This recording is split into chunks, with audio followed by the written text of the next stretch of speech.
As I asked who dared to take out my teammate, Nyam Gyu, a man that went by the name Pickle, confessed to this horrible act, I proceeded to tell him that if he was Hyder, I would come for him. But while I was arguing with the defendant, a rude scoundrel from behind shoved me and even aimed a pew-pew blaster at my beautiful face.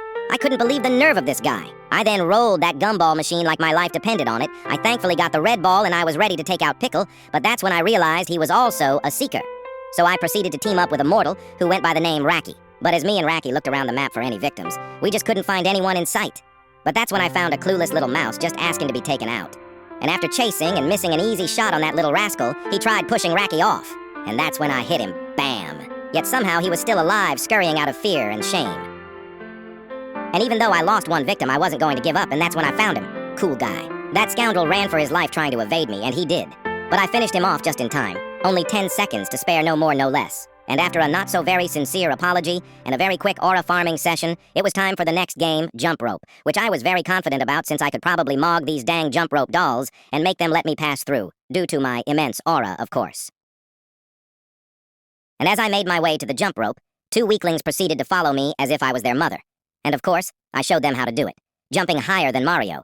Even if he had a mushroom-size upgrade, the only thing he would do is shake the ground, not jump higher. Also, just so you know, me hanging on for dear life was completely intentional. It was to show my immense power and strength. And after aura farming in front of all the rookies trying to make it past me, Raki, my new teammate, finally made it past after a revive from the aura gods.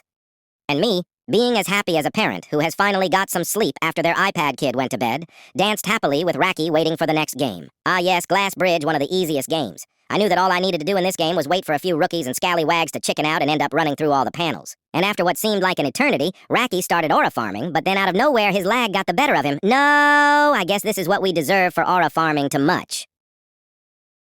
But then this glamorous deity started finishing what Raki started, saving us from an eternal demise in the depths of the bridge. And as I was about to pay my respects to Raki by aura farming, I noticed something.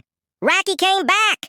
It felt like it wasn't true. He was like Gojo for real. But then he made the world's biggest fumble. He made me and the aura gods feel like he wasted that life for nothing. It was disappointing, and I was heartbroken, but I decided to move on till I realized he was back again. Talk about a pay to win, hey hey. Now it's time for mingle, and I was pretty sure we would all make it to the final dinner. Or that's what I thought. And as we got into our rooms of one, I saw him.